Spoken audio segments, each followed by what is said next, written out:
going to a different economy, and we're going to be learning more about that as we go. But clearly, we're learning that things can be done from remote locations. We're learning that technology can replace people even more than we thought.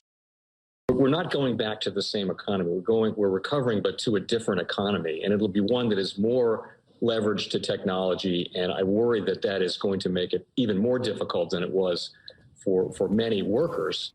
In Silicon Valley, and my friends who work in technology know that what we did to the manufacturing workers, we are now going to do to the retail workers, the call center workers, the fast food workers, the truck drivers, and then even bookkeepers, accountants, insurance agents, lawyers, and on through the economy. So what happened to the manufacturing workers is a very clear sign of what's going to happen to these other workers moving forward. So when you say antiquated, are we talking about what essentially Robinhood argued yesterday in this blog post, and that is settlement periods are too long, or is it something bigger? Well, I think that's one part of the solution. I think you need other things. We need higher margin requirements. We need restrictions on rehypothecation, which is the ability to keep reposting, borrowing and reposting collateral in these chains that can be very hard to untangle. I think, easy monetary policy has inflated stock asset values. It's also made it really cheap to borrow to buy on margin. And so smaller and smaller amounts of money are chasing these inflated stock prices and moving prices and creating the volatility. So I think that's the core part of the problem. But assuming there's volatility there, then you have this 2-day settlement process, which leaves, the DTCC or other clearinghouse significantly exposed to counterparty failure when the stock is so volatile.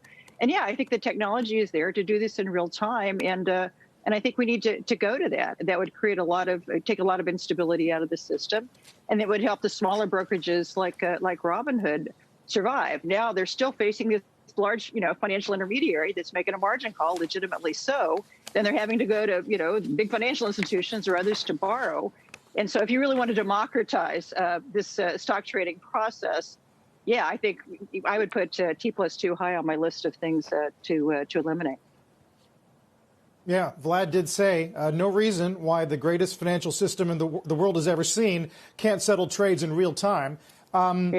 Practically speaking, how long would that take to change? Well, this has been around forever. And it's really the SEC is in the driver's seat. Gary Gensler knows a lot about distributed ledger technology, which could be one of the ways to accomplish this. So it's really, if the SEC wants to accelerate it, I think they can. There's a lot of people who are invested in the current system. That 2-day float benefits some people. So, they're going to have to give that up. And then if you disintermediate the clearinghouses eventually, that's going to cause some disruption potentially as well if it's not handled right. So there are institutional forces working against this, but I really think now is the time for the SEC to step up and take it on. Yeah, just to dig into that a little bit more, Sheila, I mean, when you do talk about that technology, are we talking about something like blockchain? Well, I think I would say distributed ledger. And so blockchain's kind of got this, which is kind of the same thing, but it's got this pejorative. But yeah, the ability to use new technology to let buyer, to do this real time, to transfer the stock, transfer the money at the same time directly between buyer and seller. I mean, that's the whole idea. And in full disclosure, I am on the board of a company, one of the many companies is trying to develop a use case in this area. But I think the technology is here, and I hope the SEC, whoever does it, or maybe the Fed could do it. If we had a CBDC, a central bank digital currency, you could digitize, the cash part of the transaction, then you can digitize the stock, and again, just eliminate the intermediary and eliminate this 2-day lag. Say Mexico, if it's between the U.S. and Mexico. So one idea that's been around, it's widely associated with Ripple, but it's not only associated with Ripple, is this simple chart. What if I move fiat to crypto and crypto to fiat? Is this called a bridge crypto or bridge currency? I can sort of say I can go from US dollars to Bitcoin or XRP. You fill in the middle and then move over to the other fiat, Mexican peso in my example. And might that take some cost out of the system? We have Sean's issue earlier of volatility. If the crypto is fluctuating a lot, that causes some issues. If there's a lot of cost or friction, because now you're doing 2 currency exchanges, not 1, I'm calling crypto a currency for this purpose. I know that crypto is not technically a currency, but for this moment, let me just call it, you have two currency exchanges, and thus you have two bid-ask spreads to pay. Just the market makers, you need to pay the bid-ask spreads twice, and you have some volatility if the middle crypto is moving around. But this simple diagram is a big part of what Ripple is trying to create with XRapid, right? Xcurrent is a messaging app of Ripple's, and it's competing with Swift. And it has some reasonable adoption. A lot of banks are starting to use it. But don't confuse that with another product, which is an interesting product that kind of does this, that goes fiat to crypto, crypto to fiat. So what problem, what pain points would this be solving if it worked in the cross-border? Anybody want to remind the class what Tom? Well, this reduces the number of intermediaries. You don't have to have your bank engage with a correspondence bank, which engages with a local bank, which then it sort of... All right, so it might, I'm going to say it might lower the intermediation because you still have on the two fiat sides a bank, a local bank and a bank, and to do the crosses, you need some market-making function, which in Ripple's case, they try to build into the application, and they have market makers to provide liquidity. There was a question, somebody mentioned liquidity, some liquidity. But it might lower the numbers of intermediaries. What else might it do? Welcome to the Crypto Teacher. And guys, you know, I come back with that video just to make you think.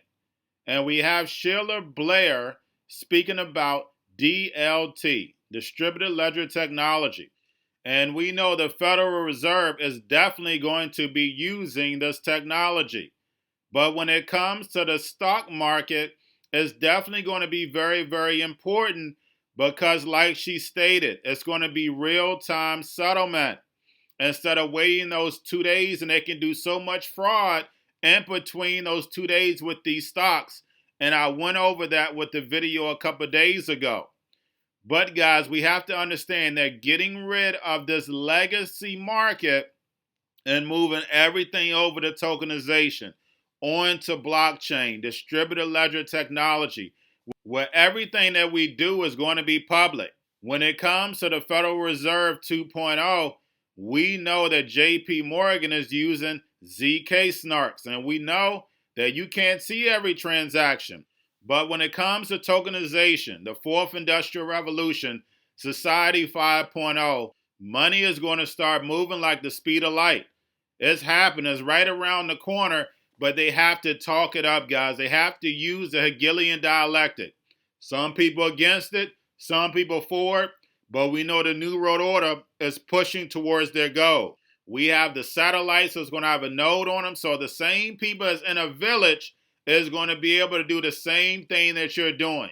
So the fact is, the New World Order is going to be able to tax the globe, get a piece of the globe, guys, without raising a finger. Because all this is going to be ran by algorithms, robots, not a human in the system. While the people get universal basic income, programmable money, something that they're going to accept at the beginning, but they're going to feel the pain at the end. Because we know when it comes to the New World Order, everything is planned out. Have a wonderful night.